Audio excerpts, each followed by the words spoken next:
రెండవ సర్గలో ఇంకా అంతకన్నా బాగుంటుంది. సామాన్యులు రాముడి గుణాలను వర్ణన చేస్తారు. వాల్మీకి మహర్షి వర్ణన చేయటం ఒక ఎత్తైతే, సామాన్యులు ప్రజలు వాళ్ళు రాముడి గుణాలను వర్ణన చేస్తారు.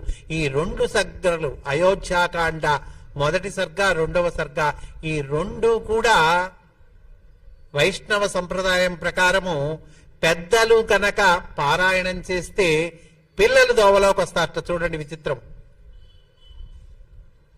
అంటే ఆడపిల్లలు కానీ మగపిల్లలు కానీ, ముఖ్యంగా మగపిల్లలు ఏదైనా చెడు అలవాట్లకు బానిసలై దోవ తప్పి తిరుగుతూ ఉంటే వాళ్ళు లైన్లో పడాలి అని గనక మనము కోరుకున్నట్లయితే ఈ రెండు సర్గలు పారాయణం చేయమన్నారు.